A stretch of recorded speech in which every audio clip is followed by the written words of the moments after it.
So the last video was 600 milliamp draw using a 2-watt bulb as the load, which is still going to be used as the load. Only now I'm also going to put a 50 VA Radio Shack transformer in series on one side of the AC coming out of the inverter. Okay, so AC, both lines come out. One line goes into the lamp. The other line goes into one side of the 120 volt winding of the 50 VA transformer. Comes out of that 120 volt winding of the primary of that transformer and goes into that capacitor right there. That capacitor is a 2 UF AC run capacitor, 2 microfarad. The other side of that comes out and goes into the other side of the lamp. So it's driving with the AC. This is a modified sine, so it's square wave AC. If I don't add the capacity in series, I don't limit the input current. The input current goes to about 1.4 amps without that capacitor there. But as this lamp draws only 600 milliamps,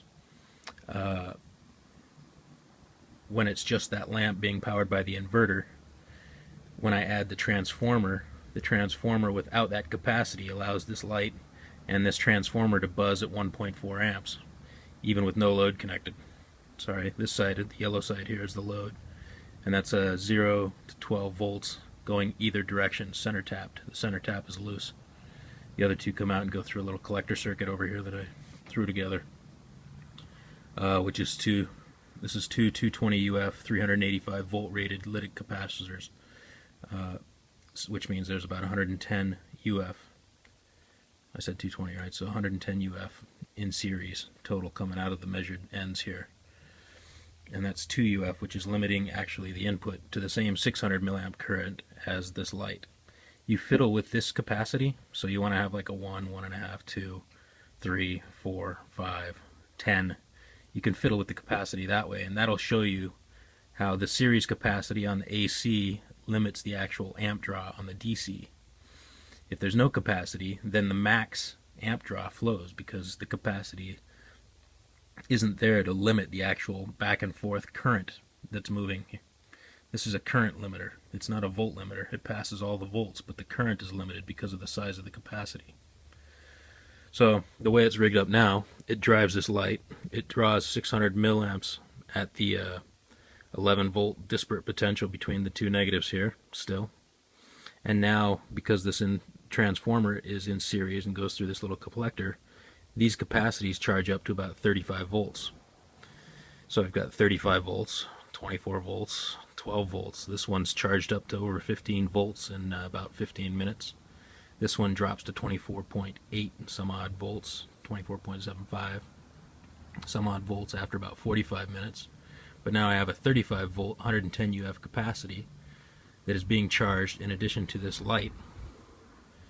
And all I need to do is find the right low resistance switch configuration and switch this rapidly out back into this because it's completely isolated. This is DC, comes out as AC. AC gets down converted as AC, gets turned back into DC over here. There's two transformers effectively isolating it. So whatever's coming out here, I can now take the positive and connect to this positive of this series capacity, take the negative and do the switching on the negative, or I can do it the other way. I can put the switch on the positive and connect the negative directly. The one key will be, when I go to do that, to have another capacitor that's in parallel here and have a switching function. Yeah, I'll quit talking about that now. I'll just show you it charge up real quick.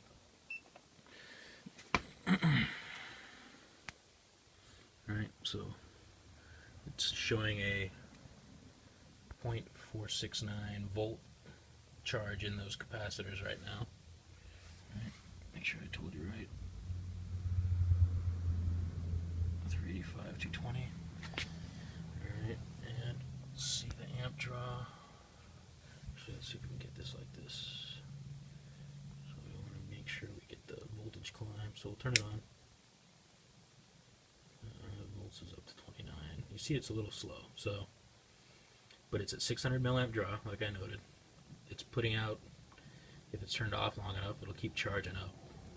to about 35, maybe 37 volts, but it takes a long time. So this capacity needs to be resized depending on how frequently I want to discharge it. And the smaller this capacity goes, the smaller that capacity goes, the quicker the voltage will reach its peak.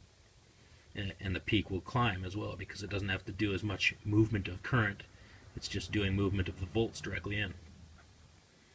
So then this just would need to be switched out to these batteries to put that charge back, in theory. Depending on the switch, right? The switch's resistance is going to determine what that discharge is, along with the internal series resistance equivalents inside these capacitors. There's a max discharge rate that current can come out of there at. And so you need a particular type of capacitor if you want to have a very quick discharge, like a photo flash capacitor. And there's the 2-watt lamp running. Right, so we're getting the 2-watt lamp, we're charging those capacitors.